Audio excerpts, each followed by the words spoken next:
السلام عليكم ورحمة الله وبركاته. سلام كدب ساكي وعن فلايا إن لو دنيا waxa intaan isku keenay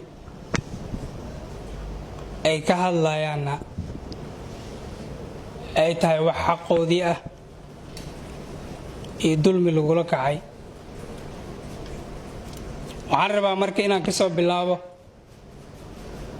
bilowgii iyo dhismihii maamul goboleedka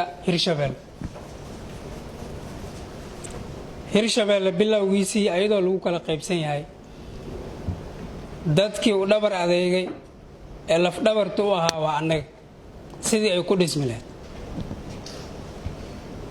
Hirshabelle dadkii u dul qaatay ee dhismaheedii iyo wanaageedii ka talinayna waxaan ahayn annaga. cid kasta oo caroota ama cid kasta oo buuqda ee wax tabanaysana dadkii ka daba tagay sidii Hirshabelle u dhismi lahayd ka shaqeynayna waa annaga. Hirshabelle maanta ma ogolaan karno in burburkeeda laga shaqeeyo ama dad dana qaasa leh sida wasiir caadlo oo kale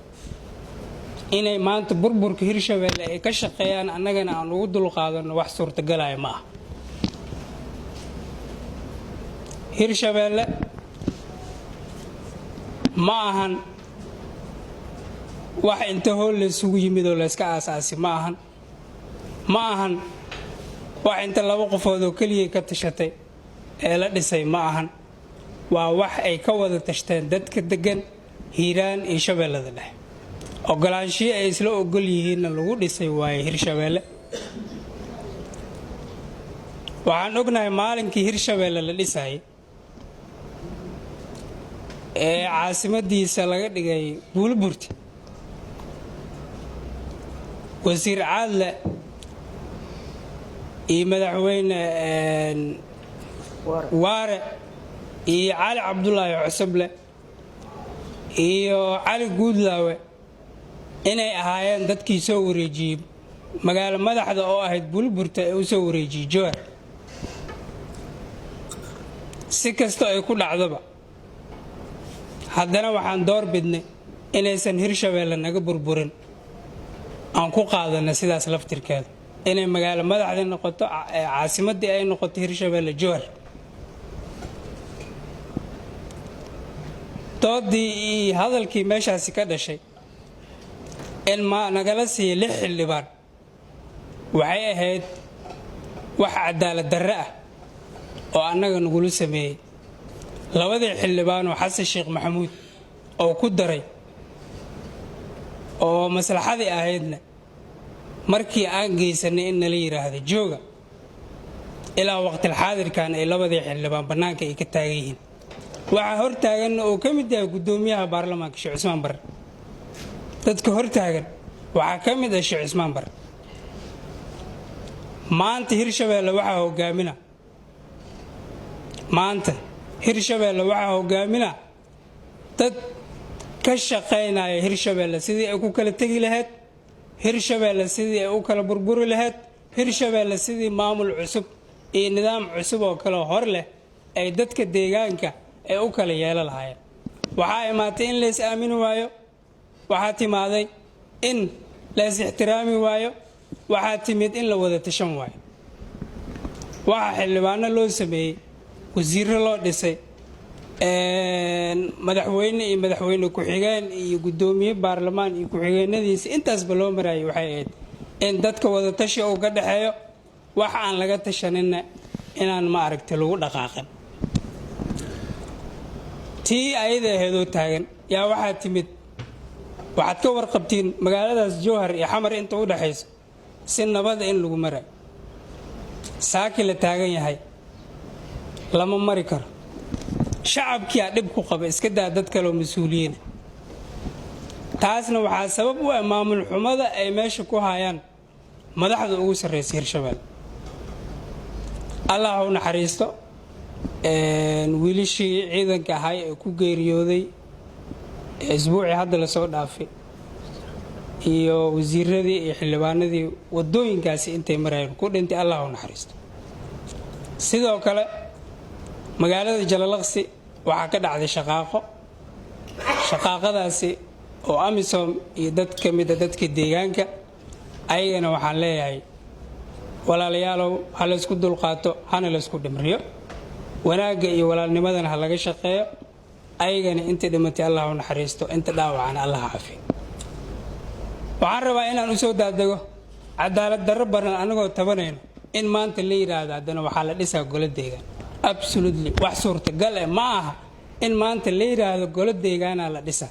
annagoo og cadaalad darradii shalay nagula kacay ma aqbalayno maanta in golo deegaan la dhiso guud ahaan Hirshabelle ma aha waxa aan ka hadlayno Buuliburta oo kaliya ma aha waan ku celinaa waxa aan ka hadlayno ma aha Buuliburta oo kaliya guud ahaan Hirshabelle beeshaani inta ay ka degan tahay ma ogolo waqti xaadirkan la joogo in la dhiso golo deegaan sababtoo ah waxaan tirsanaynaa cadaalad darro badan warbal fiir degmadan oo adiga aad degan tahay yaa gudoomiye degma ka tahay inta kale yaa ku xigeenna ka Jalalaqsi tag hal gudoomiye ku xigeenna taagan gobolka tag hal gudoomiye ku xigeenna taagan marka ilaa baashaasi ay ka timaado cadaalad sax ay ka timaado wax Hirshabelle oo golo deegaan laga dhisayo annaga aan waafaqsanahay haba yaraatee ma jirto taasi waa taas waxa kale oo sabab aan ugu dhigaynaa xaaladda amni war Jowhartii shalay markii madaxda idinlaga dhigay nabad yaa maanta nabad yaa waay cid aad wax u dhisaysaan marka yaa waay dadka ogolaanayo in nidaamkii cadaalad darrada lagu dhisay maanta haddana cadaalad darro kale in laga sii shaqeeyo wasiir Caadlow dadka aad meesha geysay Buuliburta ee raba inay golo deegaan dhiso dadka seminaarka u hayo meesha ka soo wad hadaad nabad rabto walaalnimo rabto gudoomiyihii degmada Buuliburta oo waan ka qaaday aad tirina booskiisa ku soo celi markaasaan wada hadlayna taasina waa taas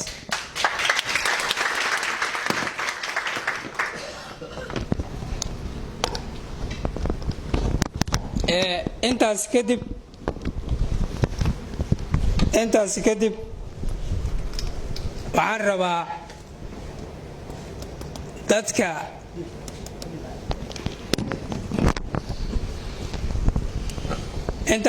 xildhibaanada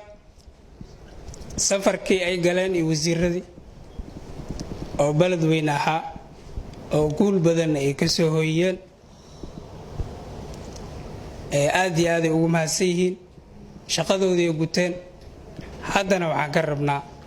wixii Hirshabelle noogu maqan ee cadaalad darro aan tabanayno inay noo soo dhiciyaan annagana aan ugu faataxayno halkaasina ma aragtay Hirshabelle dhismaheedii iyo wanaageedii aan ka shaqeyno taasi waa taas waxaan baaq dheer u diraa marka saaxiibadeeda golaha duubabka dhaqanka ee Hirshabelle saaki waxay u baahan tahay samata bixin aan isku nimaadno aan ka tashano sidii arrimahaasi lagu xalli lahay Hirshabelle maanta badbaaday rabtaaye aan isku nimaadno aan tashano aad iyo aad u mahadsantiin. Assalaamu calaykum waraxmatullaahi